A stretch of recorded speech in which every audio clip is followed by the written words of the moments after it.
Hello, welcome back to another episode of In the Landscape.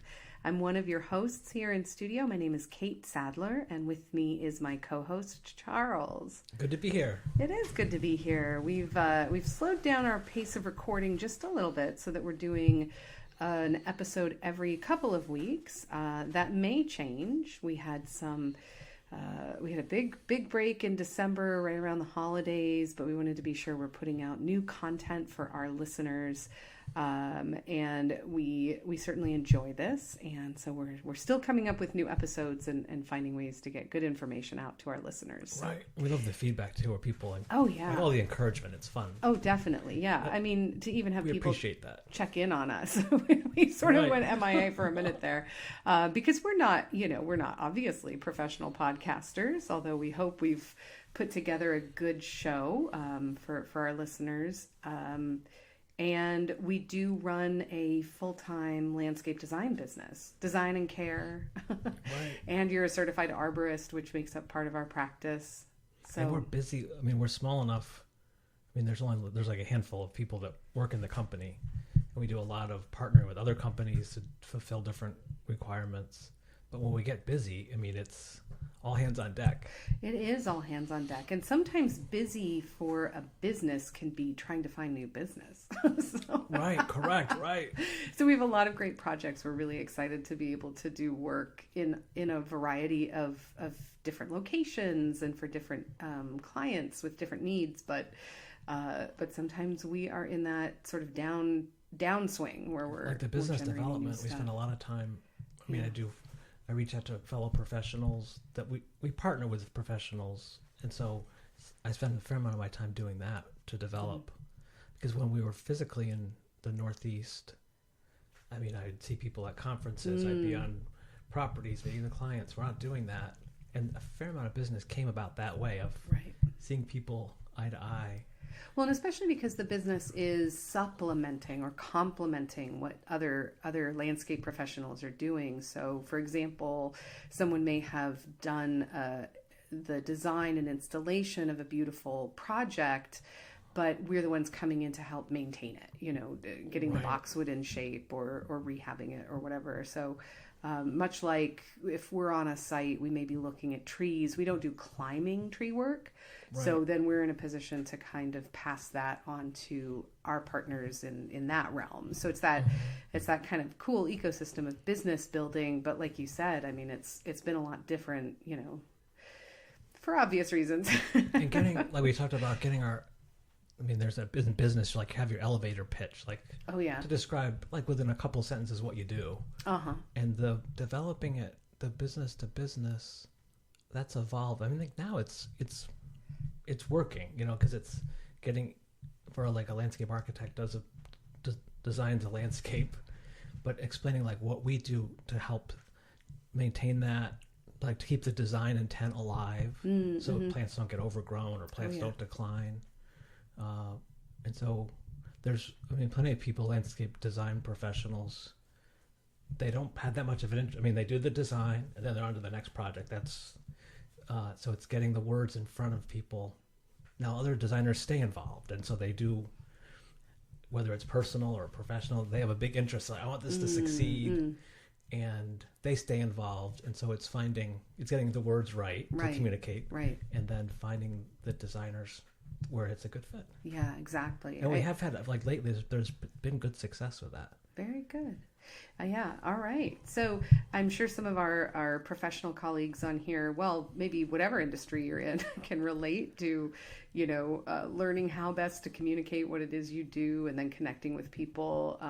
That's a big part of, I guess, human endeavor. So yeah, we're definitely a part of that. And, but it all comes back for us mostly to plants, how the plants are doing. Well, people and how people interact with the plants. So like business is a very interesting organizational, functional part of what we do. But really what we're excited about is getting in the landscape and making sure that we have this connection with the land and with people who enjoy their landscape. So that's what we want most of all. To that end, today's episode is actually about a specific type of plant. I know we sometimes have episodes that range from pruning tips to design principles. And today we're going to kind of hone in on the horticulture of a specific plant type that you might want to be using in your own designs, specifically grasses. Right. They're very versatile.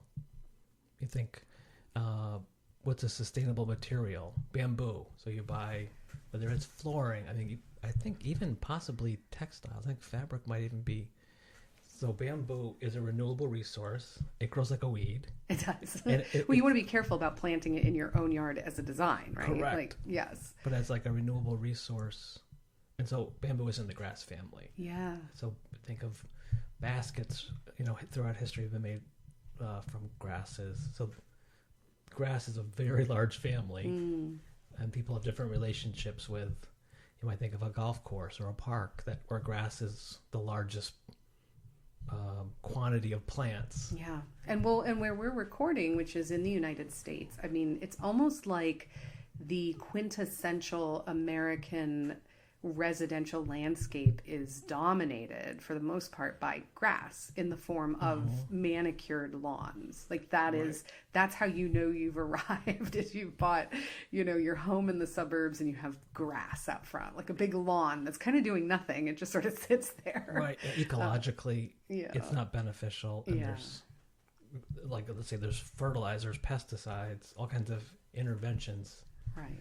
Well, and one of the reasons I think we wanted to talk about grasses is that they are such an ecological powerhouse. We talk about trees a lot, which have huge impact on oxygen production and habitat and things like that. Shade, sun, cooling your home.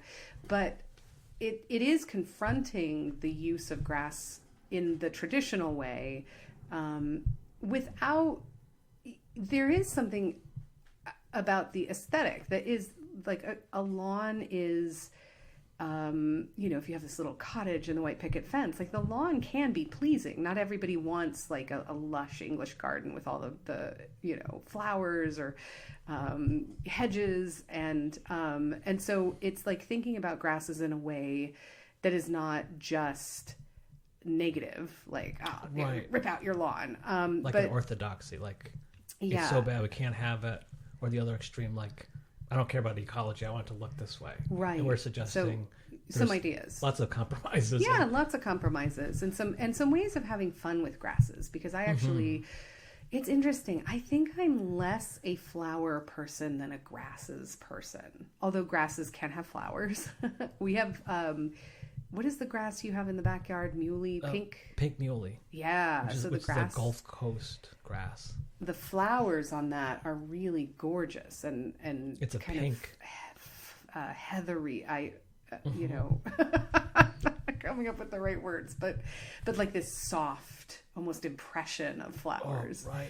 And it's very striking. If you've never seen a pink muley grass, it's like stupendous. But there's something about the geometry of grasses, especially when they can grow in clumps. They can there's like a spikiness to some of them, and I always think of beach landscapes. I grew up in California. I think of those tufts of like beach grasses as being really special somehow. So anyway, I could probably go on and on about grass. Love the idea of the prairie. So we're going to touch on some design ideas. We'll try to name some species that you might want to research further if you're thinking of different ways of incorporating grass. So where would you start if you had a client who wanted to do something different? They had a nice big lawn. They didn't necessarily want to get rid of it entirely, but they wanted to change it up and use grasses in an innovative way. Okay, that's a great question. Well, like I did a phone design consult this morning, and so I started off, said, let's make sure we understand what is the program, what is your primary goal. So that's always a good place to start, to make sure that is at least the primary goal is achieved, that you don't get into the fifth priority, which is so exciting, and then we didn't accomplish our main goal. And that, as much as I'm saying like lawns are maybe less than ideal ecologically, they serve a function in terms of recreation.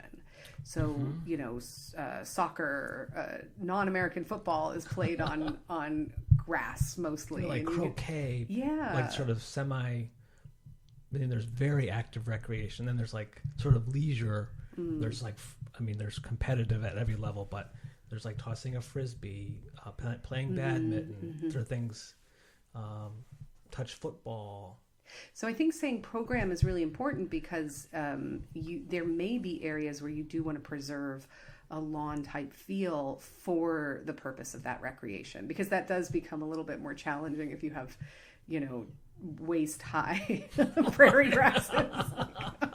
As beautiful as they may be, but that might not be what your program calls for. So great program, excellent. What's next? So then the scale. So I don't recall the designer, but it's very catchy. So they were designing, I mean, like more or less like a high-end residential landscape, I think in the end of Long Island, the Hamptons.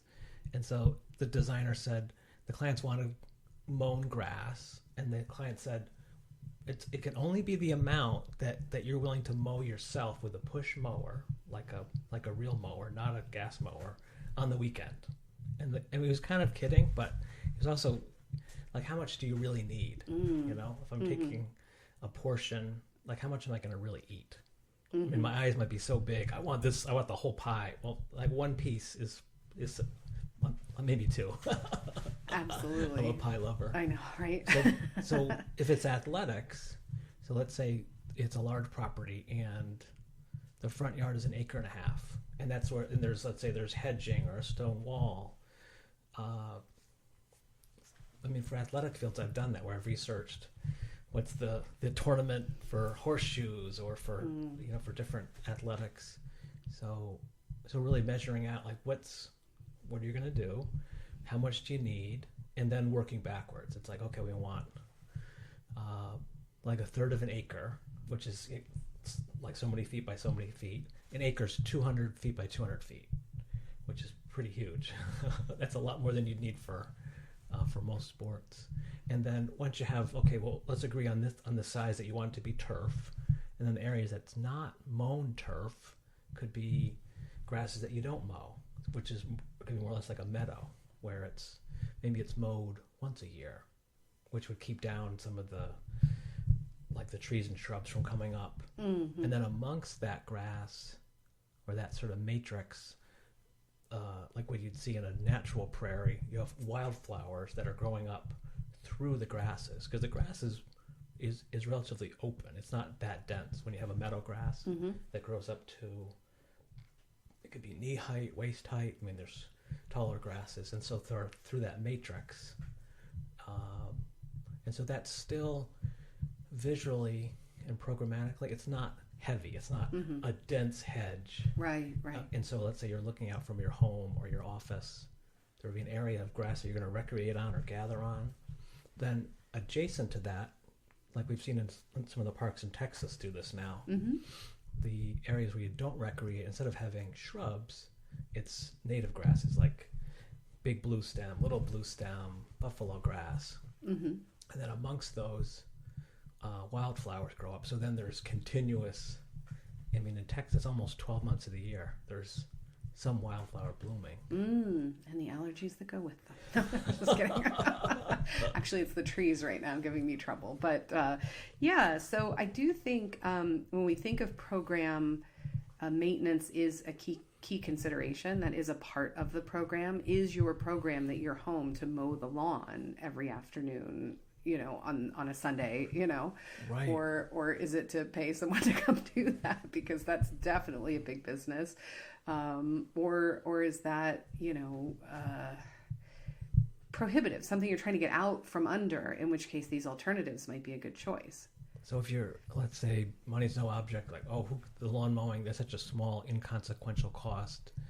Well, there's other costs, though. There's like the ecological cost. It's probably gas powered, so that causes pollution. There's sound pollution. Oh, so that's the worst. These large for me, properties personally. we work on, I mean, the poor people, lots of these properties that we work on, they're old. So like the people that own it didn't decide we want, 26 acres of mown grass. It's just sort of the default. That's what's there. Right. But it causes like noise pollution. So you're sort of sequestered in your home. You're not going to want to sit on your patio when it's being mowed and blown. and there's a cost to that. It's like the quality of life cost. Right, yeah. And grasses that you'd mow once a year, that's like one visit, not 40 visits. But I think it's an important to note that not all grass needs to be mown at every point in the year. So, for example, we've just sort of left our lawn alone. We're living in a standard suburban house. We've planted some areas to not include grass, but we still have quite a bit ourselves, full disclosure. And thankfully we haven't had to do much with it over the winter. So what is it about grasses that results in this sometimes needing to mow, sometimes not? Well, there's like a growing season and a dormant season, like you'd have with shrubs and trees. There's the big categories would be, is it a warm season grass or a cool season grass? So in temperate climates like the Midwest, the Northeast, the Pacific Northwest, when you think of a green grass there, that's generally a cool season grass. So it means when it's cool, it's growing. So come April, May, depending where you live, it's still cool. It's bright green. That new grass is coming out. Then without watering or irrigation, the cool season grass goes dormant when it gets hot or turns brown. So it's not dead. It's just not. It's green. Dormant, right? Like how like the leaves on the oak tree turn brown. They've done their photosynthesizing, and the grass is more or less it's similar. It's photosynthesized. Those roots, are storing the energy. I would imagine. I'm not a grass scientist, and it's basically resting. It's saying it's so hot, we're not going to even try to grow. Right. We're going to shut down. We're going to shut down like the plant, so to speak. And then when it starts getting cool again, which could be August, September, like depending where you live, and there starts to be dew in the morning, then it starts to grow again. Well, the nice thing about it is it's so interesting because that dormancy is unappealing if you want a bright green lawn, if that's like the aesthetic. It's really neat, though, when grasses are a part of four-season interest, as some of the longer stemmed grasses, because they can get a nice gold or blonde color then that lasts throughout something like a long winter. Right. Even some of the seed heads. So you have the flowers we were talking about. Those might turn into seed heads, and then those are sticking around. So again, you have a different architecture. Propagation too. Yeah. So those seed heads will perpetuate more grass if they're not mown. If that's what you want. Right. Well, there was that landscape. Remember we stayed in the Airbnb, I don't even remember how long ago it was. Was it this past summer near Austin? Yes. It was like north of Austin, and I think it was Hutto, Texas. Yes, you're right. I don't know if that's how you say it. And boy, that was so striking, where it was like a family farm, sort of farmy ranch, and they have different buildings on it. Yeah. And in front of the home, there's an area that was mowed, but a fair amount of it was not mowed. But the grass wasn't that tall. I would say it was less than knee height.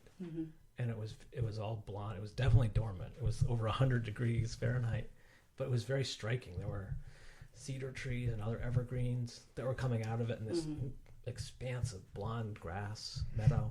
Yeah, having grown up in California, that's a familiar pattern. So you have the bright green hills in the winter and the springtime, and then they turn blonde and beautiful in the hot season. And it does become a bit. Well, I think it's a fire-friendly habitat, and of course, we all know that can turn and be undesirable when conditions are not great. But it's really kind of a lovely, you don't have the same kind of four-season color changes, because it's really just a cool wet season and a hot dry season. Right. So the grasses are a big part of that, and the change of entire hillsides is the way that gets reflected out there. So yeah, pretty massive cool. Scale. Yeah.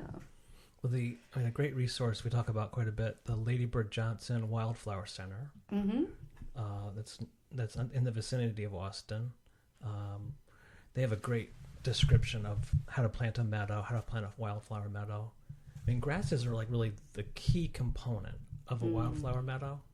if you just planted wildflowers, my guess is you'd have a lot of weeds. So the grasses are they're like the filler.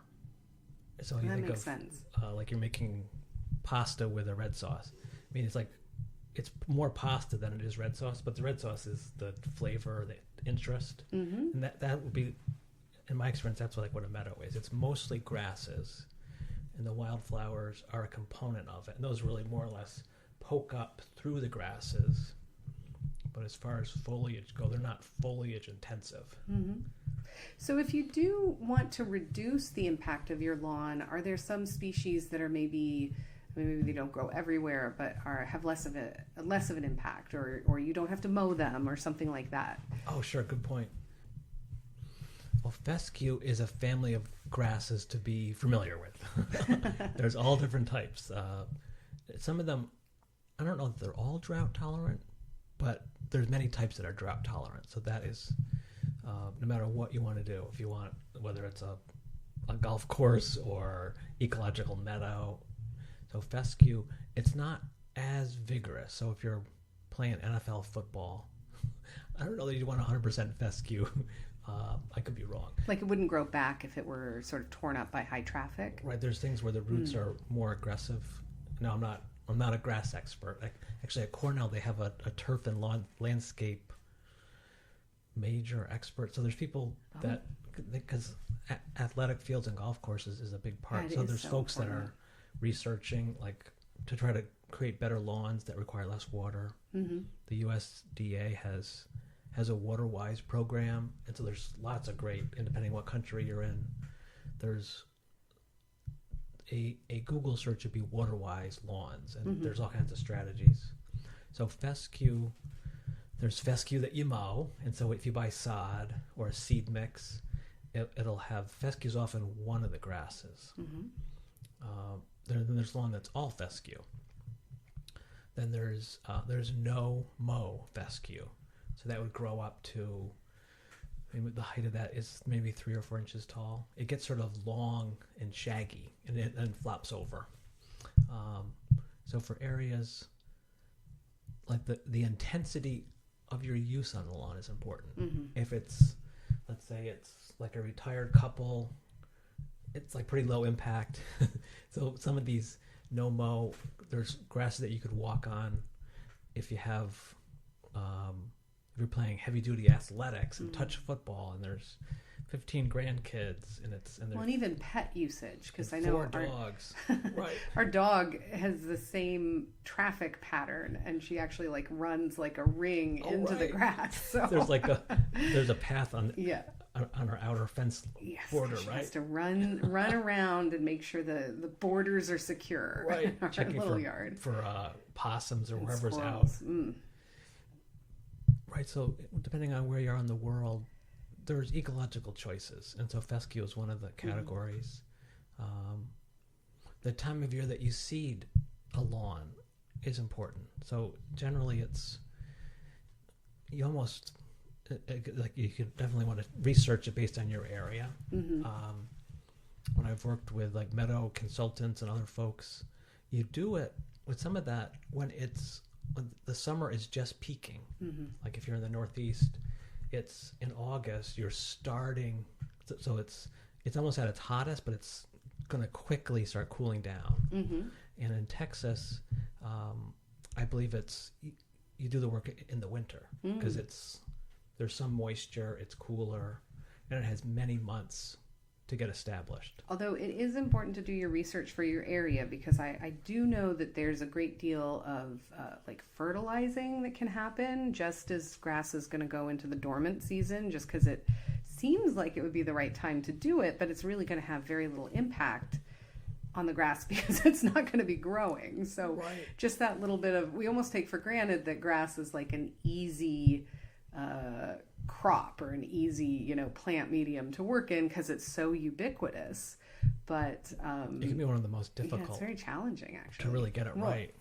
And possibly because a lot of the stuff, a lot of the care is just done by rote, and it's not actually, necessarily based on the species or the climate conditions or whatever. It's just like, oh, it's just a lawn, just cut it and fertilize it, it'll be fine. So, right. And I mean, the fertilizers like run off, go into the water supply, cause pollution. So like Lady Bird Johnson cites, which I mean, it's my experience. If you're planting a native meadow, if you improve the soil too much, if you add topsoil and fertilizer, you're going to generally have a lot of weeds. You're going to get like a monoculture of weeds. So, I mean, meadows tend to grow, I don't know if saying it's a poor soil, that might be an exaggeration, but that's sort of their strength, that it's plants that are suited to that condition. They can tolerate the condition. There's not as much competition because it's a bit challenging. So like these native grasses that I've cited and the perennials. So you have to be very careful. If you make this perfect, delicious soil that you think you're helping it, those native species, they're not necessarily that competitive because they're used to poor conditions. And then you'll have weeds will come in that are much more competitive. Right. Now the life cycle is important. So if you're planting a meadow from seed, or even if you're, in some cases, you can buy plugs, so it's like small wildflowers that would you could fit this rooted wildflower or grass in your hand. Like some of the Texas nurseries I see, they'll sell flats, I think, of 20.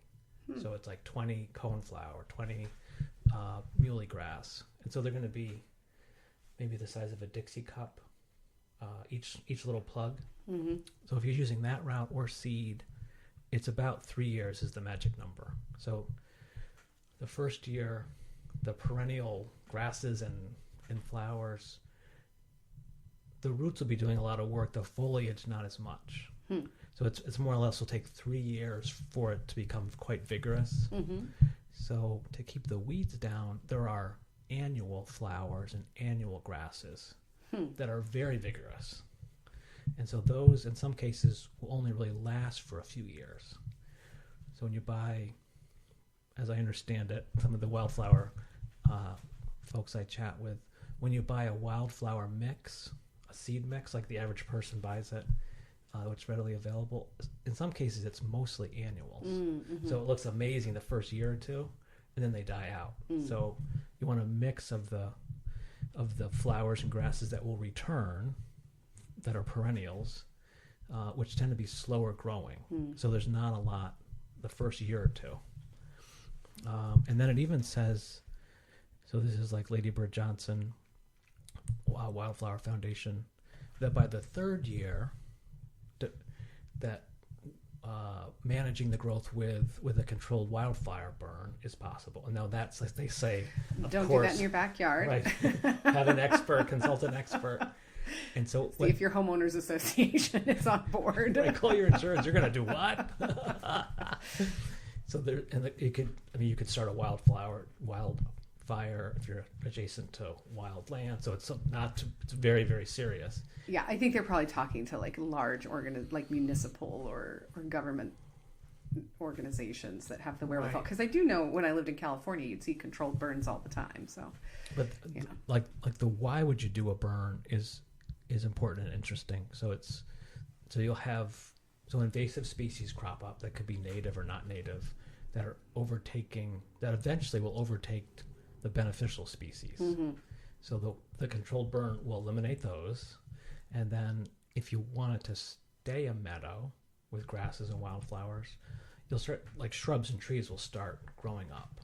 Like in Texas, when I visit properties, the sweet gum. I mean, those sweet gum seedlings and pine seedlings are everywhere in a meadow. So the controlled burn is a very easy way to get rid of those. And then some of the wildflower and grass seeds are fire dependent. Yeah. So when they are heated up, they are poised for success. Yeah, they know their competition's gone. That's right. No competition. It's been taken out. All right. Very good. Anything else to mention in this episode about grass? We're just sort of targeted here, kind of addressing the idea that maybe maybe we think differently about grasses, or find a way to introduce that to our design clients, just because there may need to be alternatives to grass, whether we like it or not, because of things like drought and stuff. And so you might be in one of those regions of the world where you have a brown lawn because you're not allowed to water it. Water restrictions are sometimes imposed, and that that green isn't going to be around forever. So do we just learn to live with that, or maybe some of these ideas are ways of circumventing that, or innovating around changes. So right. I mean, I would like, some of the big takeaways would be to really carefully consider how much lawn do you need on to walk on or to recreate on, and maybe you don't need any. So this wildflower and taller grass area is amazing. It's attracting pollinators, insects, birds. It's changing throughout the season, so the colors of it are changing. It's kinetic. It's moving in the wind. So having a mown area that you do use for however you choose, and then a border that is not mown, that is another. The Houston and the Texas parks are doing that more and more, and it's to me, it's gorgeous. It's welcoming. It's like, oh, I want to have a picnic on this lawn. It's actually more beautiful, I find. And then there could be shrubs and trees are part of that. So if whatever your lawn area that you're currently mowing, even if 20% of it was not mown and it was an outer border, and on some bigger properties, it could be, maybe you only need 20%. We're actually only going to use 20%, and the other 80% could be in the background, where there's finches and birds that are zipping in and out, and all kinds of pollinators. So it actually is an asset, and it's lower maintenance.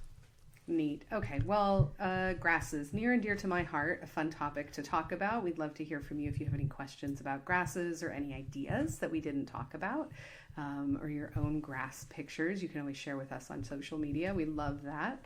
And so as we've entered a new year, we had a little bit of a new idea for our last little segment, which is kind of like what's on Charles' bookshelf. Trust me, if I were reading landscape related materials, I'd be happy to share them. So it's not just Charles specific, but it just so happens that your library is a little more relevant to our topic here on the podcast. So what have you been reading? What's of interest? Okay, so a book that I've spent a fair amount of time. I mean, the work we're doing, we don't do a lot of work in California, but we get calls more and more from folks in California, and there's different consulting arborist projects that are out there. So my dad's out there. Your dad, and I'm right? from there, so it's kind of nice that you're getting up to speed on. Yeah, we love California. I mean, it's such a special culture, landscape. So the book in particular that I've been reading, so I wanted sort of an encyclopedia of California woody plants. So there's a book, Trees and Shrubs of California, by John Stewart and John Sawyer. That's University of California Press at Berkeley, I think. And so what's so neat about that is it's by region. And the regions, I mean, California is somewhat of an island. Now, some people would say culturally or socially, that's a whole other category. But there's mountain ranges that isolate it from the rest of the country. And then there's an ocean. There's deserts that isolate it. There's rainforests. So there's some areas, like is it Joshua Tree? That's in Southern California. Death Valley. Some of those areas, it's like between 0 and 6 inches of rain a year. And then there's areas, some of the coastal rainforest areas, I think it's over 100 inches of rain a year. And so it's just astounding. And there's plants in all those areas. Some of them are fire dependent. So I really enjoyed that. It'll go through a species, and then like where it appears in the state, even on mountain ranges. One side of the mountain range is a rainforest, the other side is a desert. Yeah, they have the microclimates, and so like even what was that big? There was a big wind event that just hit the Yosemite right, all those region, trees. And huge giant sequoias came down, which apparently is not uncommon for the end of their life cycle. But you know, you have these steep mountains and the winds coming off of them, creating just kind of a force that it's like a canyon or a pass. I think where the wind concentrates too. I think I've read. So I tend to do that. Like the best way to learn about something is really to give. Like I was on an oak kick, which was when we first met a number of years ago. Pin oak, white oak, swamp oak, chestnut oak. So maybe somebody would say it's obsessive, or it's the best way to really learn. When I started, one of my early jobs was with a landscape architecture practice that was part of a nursery, and that's where I learned that there's more than one kind of boxwood. Or I remember viburnum feeling so daunted, you know, that oh my gosh, there's all these species, and but you just start learning. Okay, there's like here's the families. There's and then within that, okay, there's like 4 main groups of viburnum, and then there's subsets. And same with the oaks. And so this book about California flora, it is a little daunting, but you start learning the patterns and the families of plants. And then when you get out in the world, you see it and you think, I think that's in this family. I don't know what subset that is. And you look it up, take a picture. There's lots of Facebook groups and other groups where it's plant identification. Some of it's by region. And I'll ask questions. I'll say, what is this? Then people chime in, you know, oh, it's got to be this. Oh, it's not that. And that's how I build the knowledge. Great. Well, for all of you other lifelong learners out there, hopefully some of these book recommendations are a good fit for your next reading project. And I think that's about it for this episode. So we look forward to putting together something else for you in the next couple of weeks.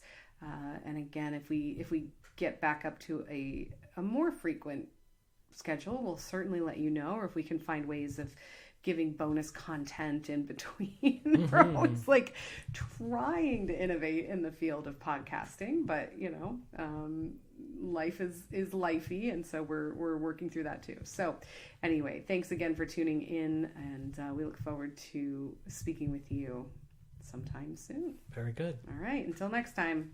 Thank you. Bye.